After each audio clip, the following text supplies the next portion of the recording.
Hello there, my dear St. Joseph parishioners. I am going to continue our Lenten series on the life of St. Joseph and how appropriate it is that we are doing this in this month of March, Lent, in which we will celebrate his anniversary. Um, his anniversary of many things, remembrance of him for many things, and our desire to thank him for many things on March 19th, and no less with Bishop Luis Rafael Zarama coming to be with us. Beautiful. Okay, here goes. Number 5, a creatively courageous father. So I'm reading some paragraphs, not all of them. As we read in the infancy narratives, we may often wonder why God did not act a more direct and clear way. Yet God acts through events and people.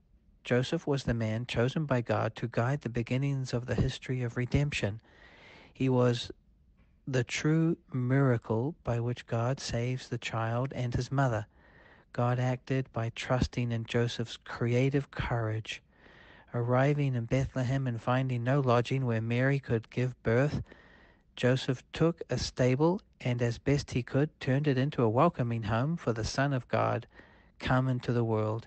Faced with imminent danger from Herod, who wanted to kill the child, Joseph was warned once again in a dream to protect the child and rose in the middle of the night to prepare the flight into Egypt. A superficial reading of these stories can often give the impression that the world is at the mercy of the strong and mighty, but the good news of the gospel consists in showing that for all the arrogance and violence of worldly powers, God always finds a way to carry out his saving plan. So too our lives may at times seem to be at the mercy of the powerful, but the gospel shows us what counts.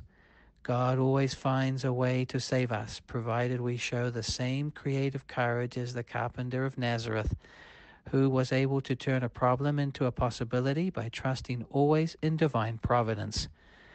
If at times God seems not to help us, surely this does not mean that we have been abandoned, but instead are being tested, but instead are being trusted to plan, to be creative, and to find solutions ourselves. That kind of creative courage was shown by the friends of the paralytic, who lowered him from the roof in order to bring him to Jesus.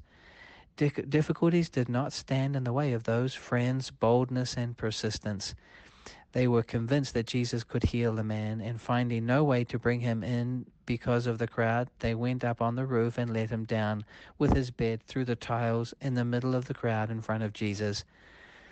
When he saw their faith, Jesus said, "Friend, your sins are forgiven you now." Jesus recognized the creative faith by with which they sought to bring their sick friend to him. The gospel does not tell us how long Mary, Joseph, and the child remained in Egypt, yet they certainly needed to eat, to find a home and employment. It does not take much imagination to fill in those details. The Holy Family had to face concrete problems like every other family, like so many of our migrant brothers and sisters who today, too, risk their lives to escape misfortune and hunger. In this regard, I consider St. Joseph the special patron of all those forced to leave their native lands because of war, hatred, persecution, and poverty. At the end of every account in which Jesus plays a role, I'm getting blind here.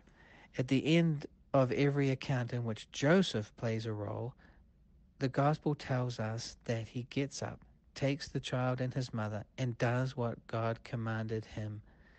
Indeed, Jesus and Mary and his mother are the most precious treasures of our faith.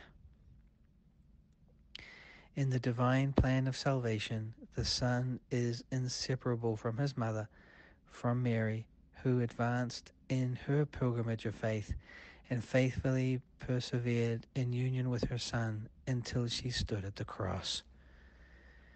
So here we have Joseph intertwined in the lives of Jesus and Mary. And seemingly insignificant. I mean, certainly for our Protestant brothers and sisters, who we all have a great respect for. I know that.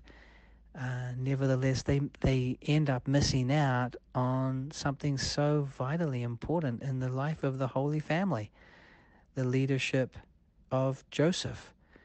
And so we are blessed to be reflecting and meditating and praying these days with Joseph at our side, because we can look at Jesus through Joseph's eyes.